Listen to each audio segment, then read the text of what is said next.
नेता प्रतिपक्ष की बातों से बहुत स्पष्ट हो रहा था कि परोपदेश कुशल बहु तेरे।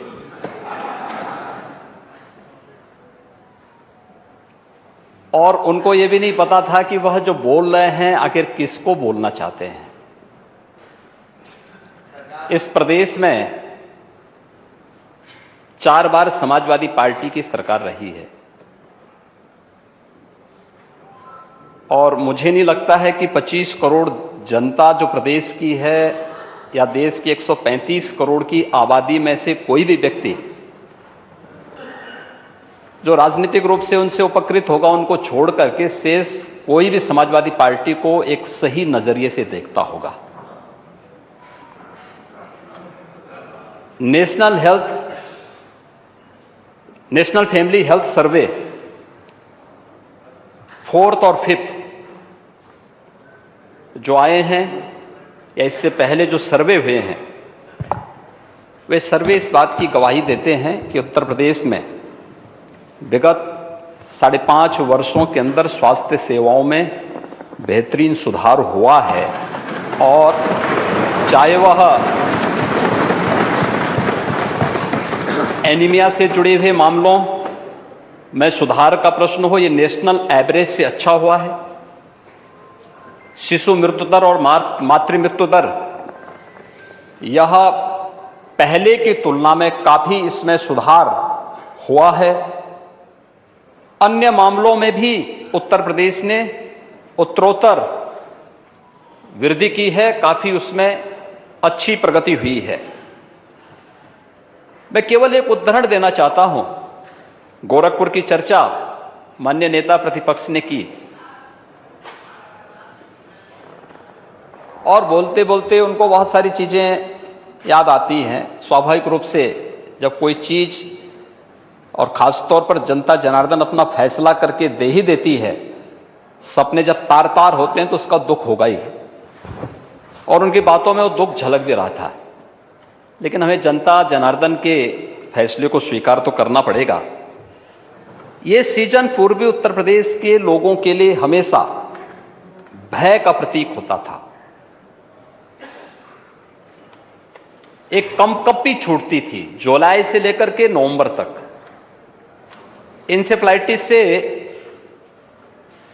प्रतिवर्ष वहां पे 1200, 1500, 2000 तक मौतें होती थी। अकेले गोरखपुर का बीआरडी मेडिकल कॉलेज 500 मौतें उस मेडिकल कॉलेज में एक छत के नीचे एक वर्ष में होती थी। जनपदों के अंदर जो मौतें हो रही थी वो अलग है। जो लोग हॉस्पिटल तक नहीं पहुंच पाते थे वे अलग थी। डबल इंजन की सरकार का ही प्रभाव है और संयुक्त कार्यवाही का ही परिणाम है। इंसेफ्लाइटिस आज 0 तक पहुंच रही। इंसेफ्लाइटिस से होने वाली मौत 0 पर पहुंची है। अभी मैं गोरखपुर के दौरे पे था। स्वास्थ्य विभाग के साथ एक बैठक मेरी हो रही थी। इंसेफ्लाइटिस के केवल 40 मामले इस वर्ष वहां पर अब तक आए हैं। 40 में से 33 एक्यूट इंसेफ्लाइटिस के और 7 जापानी इंसेफ्लाइटिस के। मौत 0 है। ये गोरखपुर जनपद की बात कर रहा हूं मैं। गोरखपुर, ऐसे ही कुशीनगर, देवरिया, महाराजगंज, हमारे माता प्रसाद पांडे जी पूर्व अध्यक्ष जी का जनपद सिद्धार्थनगर या संत कबीर नगर, बस्ती, इधर देवीपाटन कमिश्नरी के जनपद, इन सभी जनपदों में बड़े पैमाने पर मौतें होती थी। लेकिन समाजवादी पार्टी सरकार एक भी बार अपनी संवेदना व्यक्त करने के लिए उन क्षेत्रों में उन मरीजों को मिलने तक कोई नहीं गया, क्योंकि फुर्सत ही नहीं थी। क्योंकि जो मरने वाले बच्चे थे, ये विषय उससे जुड़ा हुआ है, ये प्रश्न इससे जुड़ा हुआ है। मरे उन बच्चों का अगर किसी ने मदद की तो समाजवादियों ने मदद की। ये प्रश्न इससे जुड़ा हुआ है। समाजवादी पार्टी की सरकार दुर्भाग्य से इस प्रदेश में 4 बार थी और चारों बार कभी भी इंसेफ्लाइटिस से होने वाली हजारों मौतों पर कोई संवेदना समाजवादी पार्टी की सरकार अध्यक्ष ने महोदय, नहीं व्यक्त किया। जहां इलाज हो रहा है वो होती अस्पताल थी। किसके बनाए हुए हैं? आप बोल रहे वो हैं इलाज हो रहा है वो अध्यक्ष जी, किसके बनाए हुए हैं? आप बोल रहे हैं अध्यक्ष जी, वो इलाज हो रहा है वो किसके बनाए मेरी हुए बात हैं? सुनिए, आप बोल रहे हैं अध्यक्ष कोई जी। नहीं बोला, अब माननीय मुख्यमंत्री जी बोल रहे हैं, सुनिए। जब माननीय नेता यही बात प्रतिपक्ष मैंने बोल रहे थे, विपक्ष बोल रहे थे, कोई बीच में कोई भी नहीं किसी बोला। ने कोई व्यवधान नहीं किया। किसी ने कोई व्यवधान नहीं किया, नहीं कोई व्यवधान नहीं किया था। नेता सदन बोल रहे हैं, आप उसको सुनिए। आपने बोला मान्यवर कोई कोई व्यवधान नहीं। प्रयास नहीं हुए। ये लोग दूसरों को उपदेश देते हैं। सच्चाई क्या थी? 2017 में, उससे 5 वर्ष पहले तो समाजवादी पार्टी की सरकार 2012 से 2017 तक थी। प्रदेश के सभी प्राथमिक स्वास्थ्य केंद्र बंद कर दिए गए थे। कोई डॉक्टर नहीं था, कोई डॉक्टर नहीं था। ज्यादातर सीएससी बंद की कगार पर थे। सुनिए नहीं, शांति और यही नहीं, जनपद शांति से सुनिए, और इधर जिस से- जिला चिकित्सालयों की स्थिति भी कितनी दयनीय थी, जर्जर स्थिति थी। और आज मैं कह सकता हूं 108 एम्बुलेंस के रिस्पांस टाइम को इस सरकार ने और अच्छा करने का प्रयास किया है, उसमें सुधार हुआ है। आज सरकार के प्रयासों के परिणाम स्वरूप प्रदेश में 1 डिस्ट्रिक्ट 1 मेडिकल कॉलेज की तरफ हम लोग बढ़ रहे हैं। आज मैं कह सकता हूं उत्तर प्रदेश के अंदर डबल इंजन की सरकार का ही प्रभाव है और संयुक्त कार्रवाई का ही परिणाम है कि आज प्रदेश के 59 जनपदों में एक एक मेडिकल कॉलेज या तो बन चुका है या बनने की ओर अग्रसर है। उस पर कार्रवाई चल रही है।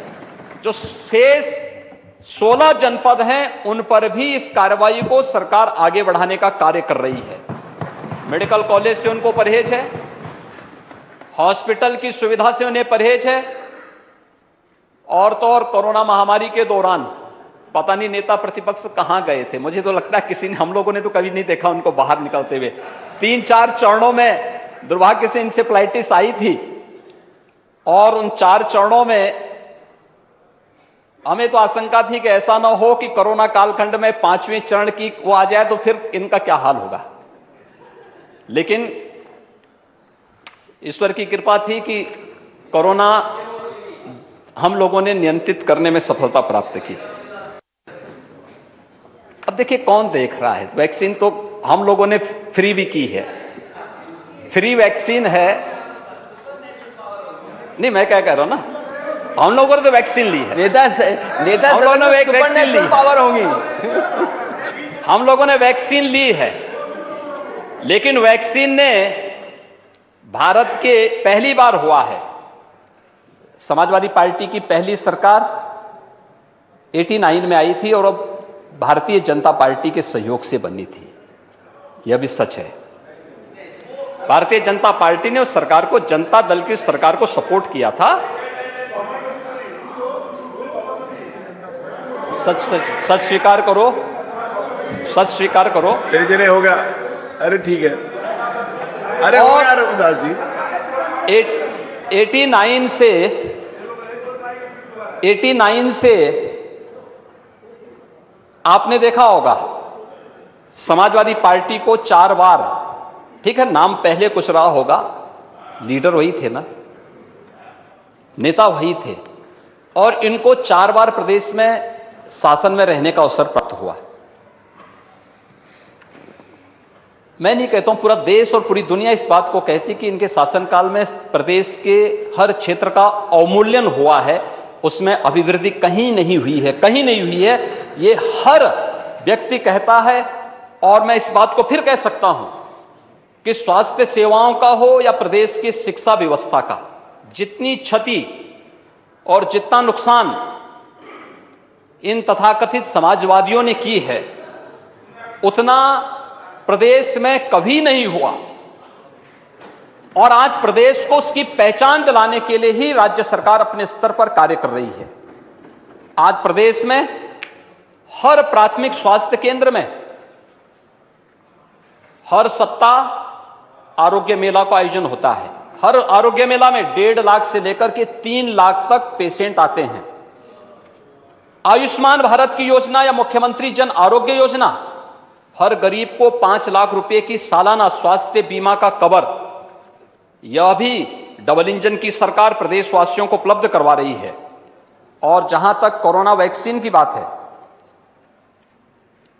कोरोना वैक्सीन पहली बार हुआ है कि किसी महामारी के आने के मात्र 9 महीने के अंदर वैक्सीन भी देशवासियों को प्राप्त हो गया था। और इसके लिए पूरा देश प्रधानमंत्री मोदी जी का आभारी है कि जिनके प्रयास से देश के अंदर 2 स्वदेशी वैक्सीन आए और 2 करोड़ से अधिक वैक्सीन की डोजेस देशवासियों को प्राप्त हुए। एक कोरोना वैक्सीन देश के नागरिकों को एक सुरक्षा कवच के रूप में उसने पूरे देशवासियों को एक संबल दिया।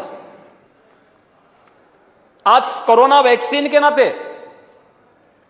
कोरोना जैसी महामारी को नियंत्रण करने में काफी हद तक सफलता प्राप्त हुई।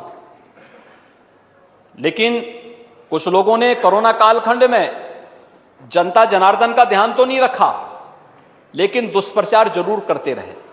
कभी वैक्सीन के खिलाफ करते थे, कभी किसी अन्य उसके खिलाफ अभियान, अनावश्यक एक नकारात्मक माहौल बनाने का प्रयास करते थे। लेकिन उत्तर प्रदेश में अब तक हम लोग 38 करोड़ से अधिक वैक्सीन की डोजेज उत्तर प्रदेश के अंदर दे चुके हैं और ये सभी वैक्सीन की डोजेज फ्री में ही उत्तर प्रदेश वासियों को प्राप्त हुई है। राज्य सरकार को बहुत प्रमाण पत्र कहीं से और लेने की आवश्यकता नहीं। नेशनल फैमिली हेल्थ सर्वे इस बात की प्रमाण प्रस्तुत कर रहे हैं। राज्य सरकार ने प्रदेश के अंदर हर एक व्यक्ति को बेहतरीन स्वास्थ्य सुविधा उपलब्ध कराने के लिए पूरी तरह हम प्रतिबद्ध हैं और सरकार उसको पूरी मजबूती के साथ, पूरी प्रतिबद्धता के साथ आगे बढ़ाएगी।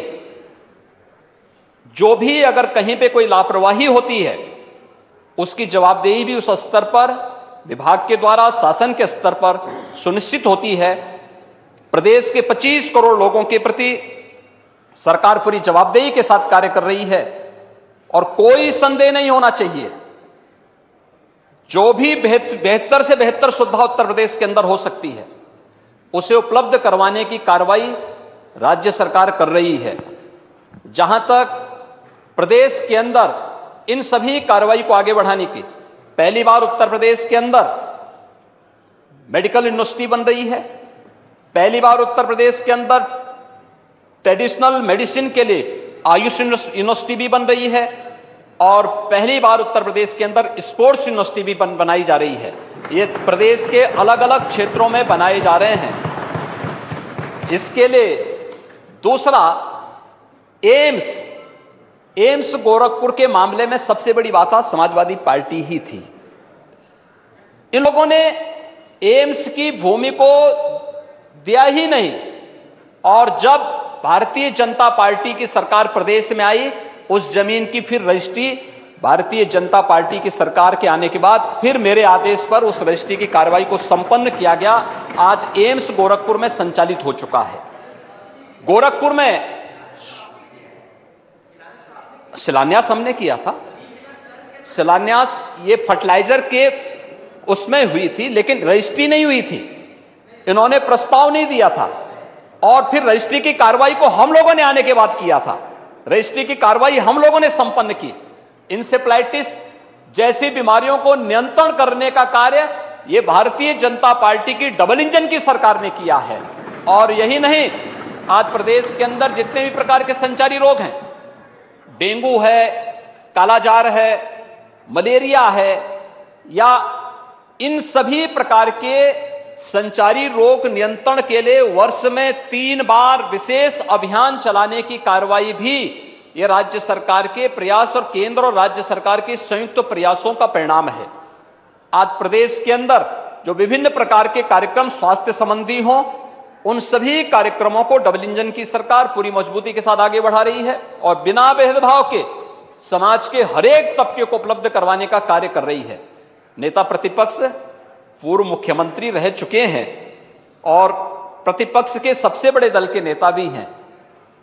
मैं उनसे आग्रह करूंगा कि उनको सदन में सच बोलने की आदत डालनी चाहिए। मैंने कल भी कहा था, समाजवादी और सच नदी के 2 कोने होते हैं ये कभी एक साथ नहीं चलते हैं।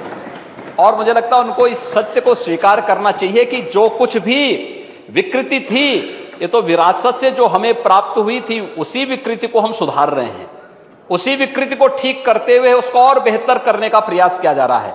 इसलिए अपने किए पर जब वह इस प्रकार की टिप्पणी करते हैं तो स्वयं कटघरे में खड़े होते हैं। जब वह ये कहते हैं कि उत्तर प्रदेश के अंदर, जब उन्हें इस बात पर अफसोस होता है कि उत्तर प्रदेश में हर घर नल की योजना क्यों लागू हो रही है, उनको जब इस पर अफसोस होता है क्योंकि वे नहीं कर पाए थे, लेकिन आज डबल इंजन की सरकार प्रदेश के अंदर हर घर नल से जल देने के लिए प्रतिबद्ध है और उस पर कार्रवाई कर रही है, तो उनको इस पे भी अफसोस हो रहा है। कम से कम अच्छे कार्यों को स्वीकार करो, अच्छा लगेगा। और मुझे लगता है कि बुंदेलखंड और बिंद क्षेत्र में इस वर्ष के अंत तक हम हर घर नल की योजना पूरी तरह लागू, हर घर तक पहुंचाने की कार्रवाई संपन्न कर चुके होंगे। प्रदेश में 30,000 गांवों की कार्य योजना अंतिम चरणों में चलकर के उन पर कार्य भी प्रारंभ हो चुका है। जो हमारे गाजीपुर से माननीय सदस्य बोल रहे थे कि हमारे उसमें नहीं हो रहा है, ये पूरा क्षेत्र, चाहे वो बलिया हो, गाजीपुर, ये पूरा क्षेत्र, यहां पर फ्लोराइड और आर्सेनिक से जुड़ी हुई जो समस्याएं हैं, इन सभी क्षेत्रों को हम लोगों ने चरणबद्ध तरीके से लिया है। आर्सेनिक, फ्लोराइड, इंसेफ्लाइटिस से ग्रसित क्षेत्र, या फिर उन क्षेत्रों में जो जहां पर खारा पानी की समस्या है, जो पहले से डार्क जोन में चिन्हित हैं, सरफेस वाटर हो या ग्राउंड वाटर हो, इसका बेहतरीन उपयोग करते हुए हर घर नल की योजना को लागू करने की कार्रवाई चल रही है। लेकिन उनको इस पे भी अफसोस है कि ये क्यों हो रहा है, वे नहीं कर पाए, तो उनको अपने किए पर पश्चाताप नहीं, लेकिन आज हो रहा है तो ये उनको बुरा लग रहा है। मुझे लगता है ये अच्छी प्रवृत्ति नहीं है। राज्य के अंदर इंफ्रास्ट्रक्चर के कार्य हों, बेहतरीन शिक्षा के केंद्र खोलने के कार्य हों, प्रदेश के अंदर स्वास्थ्य की बेहतरीन सुविधा को उपलब्ध करवाने की कार्रवाई हो, या फिर प्रदेश के हर गांव को बेहतरीन कनेक्टिविटी देने, इन सभी कार्यों के लिए धन की कोई कमी नहीं है। राज्य सरकार के पास संसाधन भी बड़े हैं, राजस्व में भी वृद्धि हुई है। कोरोना जैसी महामारी का सामना करते हुए भी राज्य सरकार ने पूरी मजबूती के साथ अपनी अर्थव्यवस्था को भी सुदृढ़ करने का प्रयास किया है।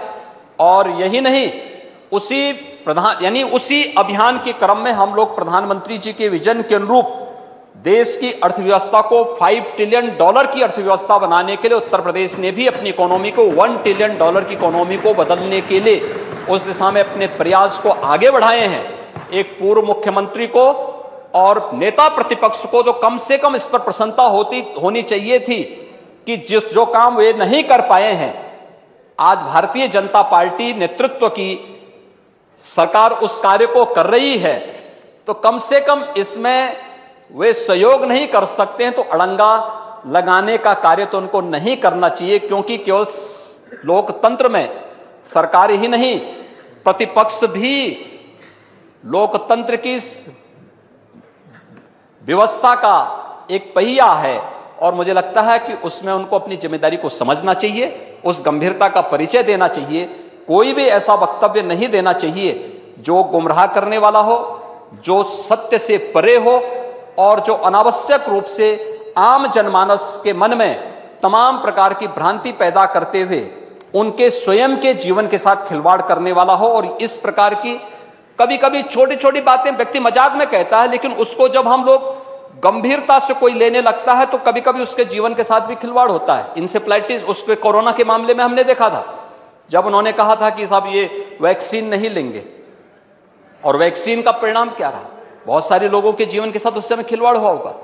लेकिन ये फ्री में वैक्सीन थी, पूरी दुनिया इसको स्वीकार कर रही है, WHO ने इसको मान्यता दी और वैज्ञानिकों ने बहुत उसके साथ हमें मौतें बताते हुए बड़ा अफसोस होता है कभी कभी कि इंसेफ्लाइटिस का वैक्सीन जापान में 1905 में बन गया था। भारत में इस वैक्सीन को आने में 100 वर्ष लगे। 2005 में यह वैक्सीन भारत में आया। क्या कर रहे थे हम आजादी के बाद? 1947 से 2005 तक क्या हो रहा था? इतने वर्षों तक आखिर हम क्यों, और इंसेफ्लाइटिस से मरने वाले ज्यादातर बच्चे कौन थे? अल्पसंख्यक और अनुसूचित जाति, अति पिछड़ी जाति से जुड़े हुए बच्चे थे। लेकिन वोट बैंक बनाने इतना ईमानदारी से व्यक्त करने का प्रयास नहीं हुआ, वो कभी मुद्दा नहीं बन पाया।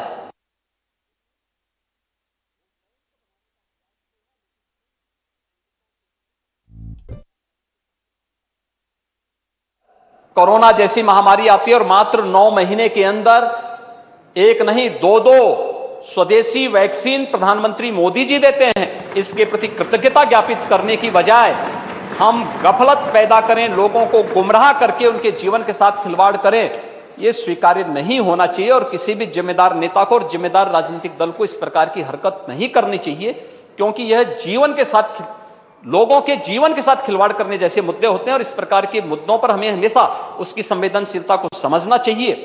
यहां पर जो भी मुद्दे उठते हैं, यह हर व्यक्ति की संवेदना है। 108 की एक व्यवस्था है, आप कॉल करेंगे, उसका रिस्पांस टाइम के अनुसार आपको वहां पर वह एम्बुलेंस प्रदान करने का प्रयास होता है। और हमेशा एक प्रयास होता है, एक व्यवस्था, एक सिस्टम दी गई, एक व्यवस्था दी गई है, लेकिन हम उसको कटघरे में खड़ा करें। शासकीय जो व्यवस्थाएं हैं हमारी सीएससी की, पीएससी की, डिस्ट्रिक्ट हॉस्पिटल्स की या मेडिकल कॉलेजेस की, हम उसको ही कटघरा में खड़ा करके आम नागरिक के मन में भ्रम की स्थिति पैदा करें, यह अच्छी स्थिति नहीं है। मुझे लगता है नेता प्रतिपक्ष को एक जिम्मेदार नेता के रूप में सदन में बोलना चाहिए, तथ्यों पे बोलना चाहिए।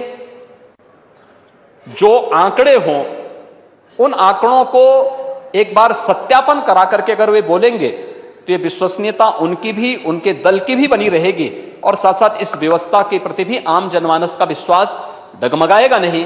और यह अगर विश्वास डगमगाएगा, ये लोकतंत्र के लिए बहुत खतरनाक दिन होगा, क्योंकि जनमानस की भावनाओं के विरुद्ध जब भी कोई आचरण कोई व्यक्ति करेगा तो वह अविश्वास की स्थिति पैदा करेगा और वो लोकतंत्र के लिए सबसे खतरनाक दिन होगा। दुर्भाग्य से कुछ लोग अपने निहित स्वार्थ के लिए इस प्रकार का आचरण करते हैं या कर बैठते हैं। इसको लोकतंत्र में कहीं मान्यता नहीं देनी चाहिए।